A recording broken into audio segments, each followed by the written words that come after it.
बहुत प्राचीन समय की बात है, जब असुरों का अत्याचार दिन ब दिन बढ़ता जा रहा था। उस समय देवता भयभीत होकर इधर उधर भाग रहे थे।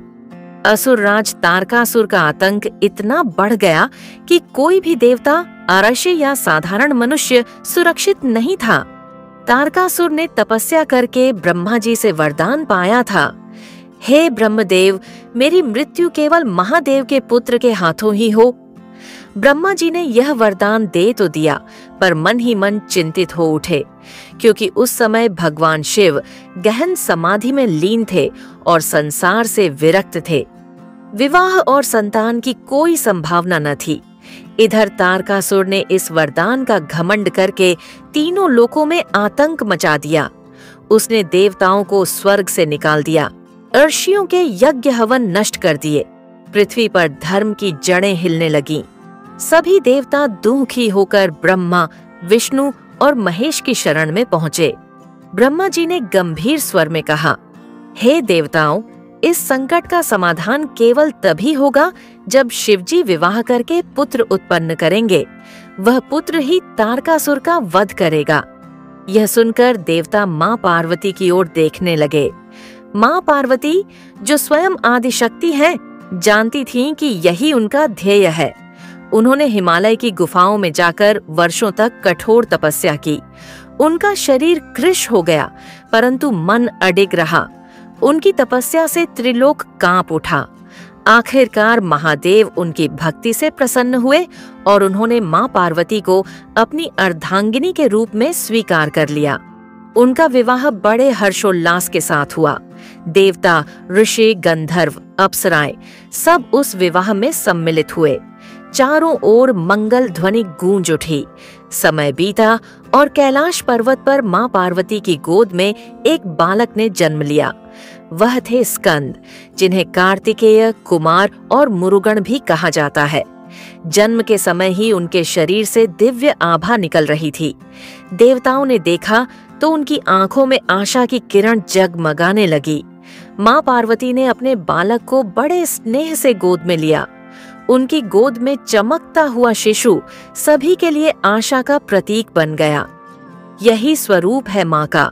जब वे अपने पुत्र स्कंद को गोद में लेकर बैठती हैं, तो वे माँ स्कंद माता कहलाती हैं। माँ स्कंद माता का स्वरूप दिव्य है। उनकी 4 भुजाएं हैं। 2 हाथों में कमल के पुष्प सुशोभित हैं। एक हाथ में अपने बालक स्कंद को गोद में धारण करती है। उनका वाहन सिंह है, जो साहस और पराक्रम का प्रतीक है। उनका मुख शांत, सौम्य और मातृत्व से भरा हुआ है। समय के साथ स्कंद बड़े हुए। उन्होंने युद्ध कला और शास्त्रों का गहन ज्ञान प्राप्त किया। वे अत्यंत तेजस्वी और वीर बने।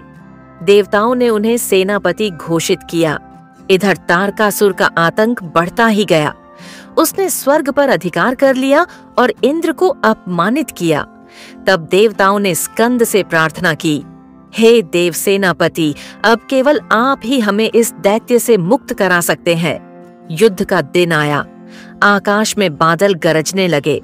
धरती कांप उठी। एक ओर असुरों की विशाल सेना थी, दूसरी ओर देवताओं की सेना। बीच में स्कंद अपने दिव्य रूप में प्रकट हुए। उनके हाथ में भव्य भाला था। उनके चारों ओर देवताओं का उत्साह उमड़ रहा था। माँ स्कंद माता दूर खड़ी अपने पुत्र को देख रही थी। उनकी आंखों में चिंता भी थी और आशीर्वाद भी। उन्होंने मन ही मन कहा, जाओ मेरे लाल, धर्म की रक्षा करो। मेरा आशीर्वाद सदा तुम्हारे साथ है। युद्ध आरंभ हुआ। तारकासुर क्रोध में गरजा, अरे छोटे बालक, क्या तू मुझसे युद्ध करेगा? स्कंद ने शांत स्वर में कहा, असुर, तेरा अंत आज निश्चित है। युद्ध भयंकर हुआ।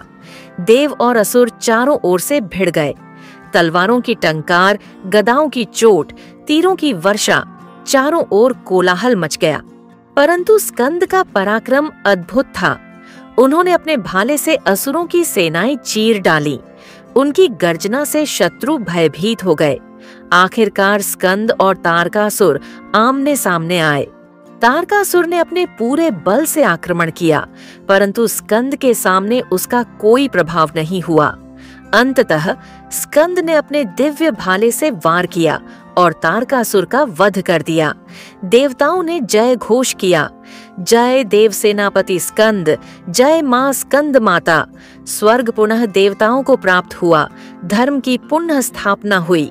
मां स्कंद माता केवल अपने पुत्र की ही माता नहीं है, बल्कि वे समस्त ब्रह्मांड की माता है। जो भी उनकी शरण में आता है, मां उसे अपनी गोद में ले लेती है। उनकी पूजा से भक्त को धर्म, अर्थ, काम और मोक्ष चारों पुरुषार्थों की प्राप्ति होती है। कहा जाता है कि यदि कोई नवरात्रि के 5वें दिन मां स्कंद माता की भक्ति करता है तो उसके जीवन से अज्ञान दूर होकर ज्ञान का प्रकाश फैल जाता है। उनका एक नाम पद्मासना भी है, क्योंकि वे कमल पर विराजमान होती हैं। भक्त जब एयुएम देवी स्कंद माता या नमः का जप करता है तो उसके हृदय में मां का प्रकाश भर जाता है। उसका जीवन शांति और सुख से परिपूर्ण हो जाता है। मां स्कंद माता हमें यह सिखाती है कि माता का प्रेम और भक्ति ही सबसे बड़ी शक्ति है। जब भक्त मां की गोद में शरण लेता है तो संसार का कोई दुख उसे हिला नहीं सकता। यदि आपके मन में भी यह कथा सुनकर मां स्कंद माता की भक्ति जाग उठी है तो इस वीडियो को लाइक करना न भूलें।